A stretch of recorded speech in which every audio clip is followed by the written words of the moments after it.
दोस्तों वीडियो में आगे बढ़ने से पहले इस वीडियो को बहुत अच्छी तरह से देख लो। It's open.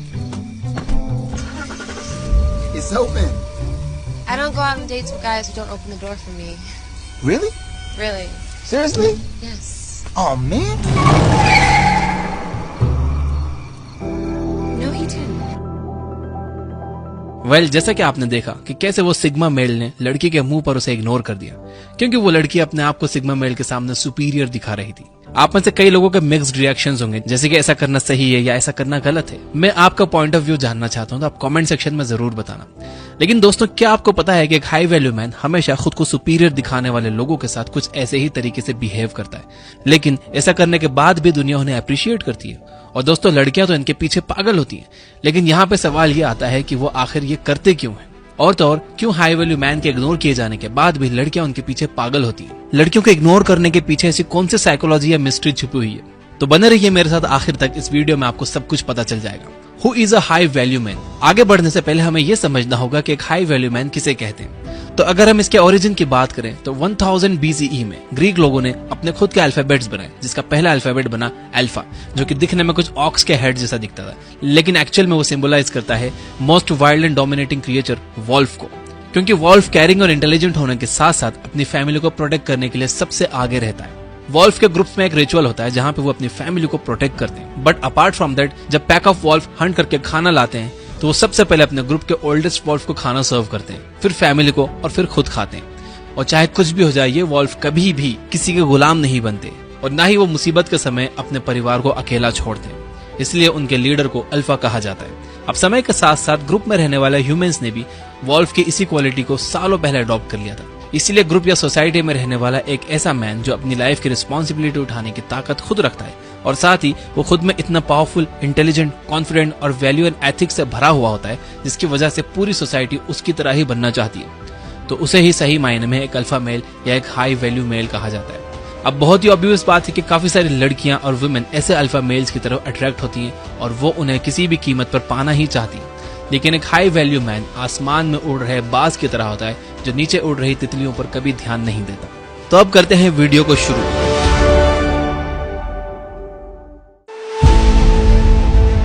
Prince Charles and Sir Ratan Tata's lifetime achievement award. साल 2008 में प्रिंस चार्ल्स ने बकिंगम पैलेस में पूरी दुनिया के सामने सर रतन टाटा को लाइफ टाइम अचीवमेंट अवार्ड देने के लिए एक इवेंट ऑर्गेनाइज किया।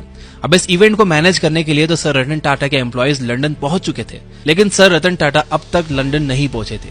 इसलिए प्रिंस चार्ल्स और बाकी सारे बड़े लोग टाटा जी का इंतजार करने लगे थे। तभी रतन टाटा जी ने इंडिया से अपने एम्प्लॉयज को कॉल किया और बताया कि टेंगो और टीटो, जो कि उनके कुत्तों के नाम है, उनकी तबीयत खराब हो गई है, तो मैं आज नहीं आ पाऊंगा और ये बात तुम प्रिंस चार्ल्स को बता देना। अब ये बात सुनकर तो उस एम्प्लॉय के होश ही उड़ गए, जिसके बाद उस एम्प्लॉय ने फंबल करते हुए कहा कि सर, वो तो सिर्फ आपकी डॉग्स हैं, सिर्फ उनके लिए आप प्रिंस चार्ल्स के इवेंट पर जाने से कैसे मना कर सकते हो?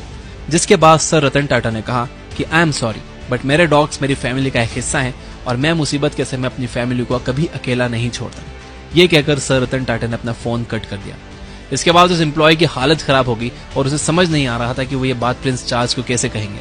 लेकिन आखिरकार जब उन्होंने ये बात प्रिंस चार्ल्स को बताई तो प्रिंस ने नाराज होने के बजाय बड़े ही प्राउडली कहा कि that's a true sign of a real alpha male, जो कि किसी भी हालत में अपनी फैमिली को अकेला नहीं छोड़ता।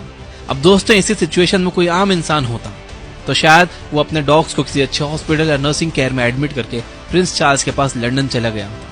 लेकिन सर रतन टाटा ने ऐसा बिल्कुल नहीं किया, जो ये डायरेक्टली प्रोपेगेट करता है कि वो एक हाई वैल्यू मैन है और इसीलिए पूरी दुनिया भी सर रतन टाटा को दिल से रिस्पेक्ट करती है। यानी जब बात फैमिली की आती है तो हाई वैल्यू मैन लड़कियां तो क्या, किसी महाराजा को भी इग्नोर करने से पीछे नहीं हटती।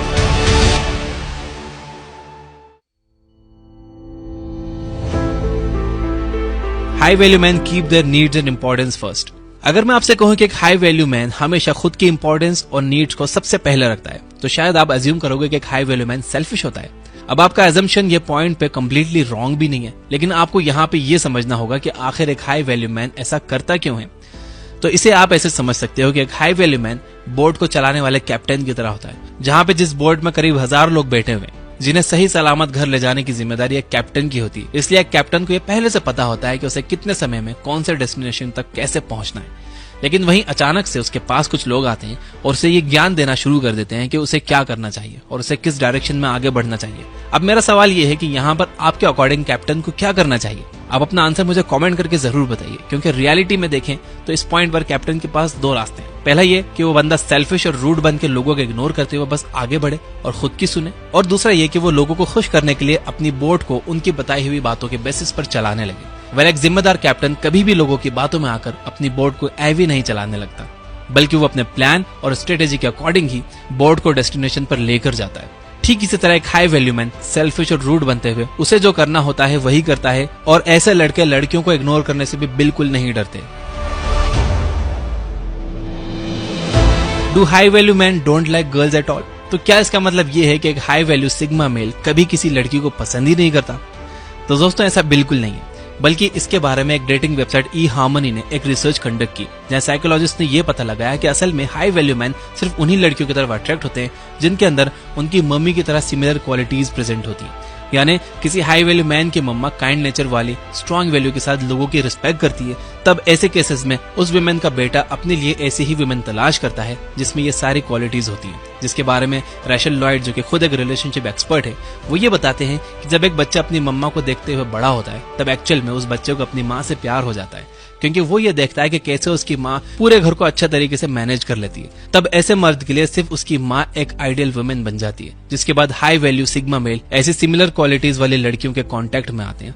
तब इस केस में एक हाई वैल्यू मैन तुरंत ही ऐसी लड़की की तरफ अट्रैक्ट हो जाते हैं, लेकिन दूसरी तरफ वो दूसरी लड़कियों के ऊपर बिल्कुल ध्यान नहीं देते और उन्हें इग्नोर करते हैं। High value man are goal oriented, लेकिन इस बीच में इग्नोर करने का सबसे बड़ा रीजन रिसर्चर्स को यह मिला है कि high value sigma males are mostly goal oriented. University of Leicester के रिसर्चर्स ने एक एक्सपेरिमेंट कंडक्ट किया, जहां पर उन्होंने 109 लोगों को 3 रैंडम ग्रुप में डिवाइड कर दिया और सबको एक एक टास्क दिया। जहां ग्रुप ए से कहा गया कि वो बस ये टास्क को कंप्लीट करें, पर यहाँ पे उन्हें कोई भी स्पेसिफिक गोल या टारगेट नहीं दिया गया था। वहीं ग्रुप बी से कहा गया था कि उन्हें एटलीस्ट 10 करेक्ट आंसर्स देने। वहीं ग्रुप सी को कहा गया था कि उन्हें एटलीस्ट 15 करेक्ट आंसर्स देने। जब ये तीनों ग्रुप्स के लोगों के रिजल्ट डिटेल में एनालाइज किए गए, तब रिसर्चर्स शॉक में चले गए, क्योंकि इस रिसर्च में सामने आया कि जो मेल्स ग्रुप बी और सी में थे, यानी जिन्हें स्पेसिफिक गोल से टारगेट दिया गया था, ऐसे मेल्स की परफॉर्मेंस बाकी ग्रुप के कंपैरिजन में कई गुना बेटर थी। जिसके बारे में रिसर्च लीड सैमुअल स्मिथर्स ये बताते हैं कि जब हाई वैल्यू सिग्मा मेल के सामने उनका गोल क्लियर होता है, तब ऐसे मेल्स अपने गोल को पूरी तरह से अचीव करने के लिए फोकस्ड हो जाते हैं, और ये फोकस इतना ज्यादा स्ट्रांग होता है कि ऐसे मेल्स पूरी डोमिनेशन के साथ हर एस्पेक्ट को कॉन्कर कर लेते हैं। और जब बात लड़कियों की आती है तो ये सख्त लौंडे बन जाते हैं, और जब तक अपने गोल्स को अचीव नहीं कर लेते तब तक किसी लड़की के साथ इंडल्ज नहीं करते।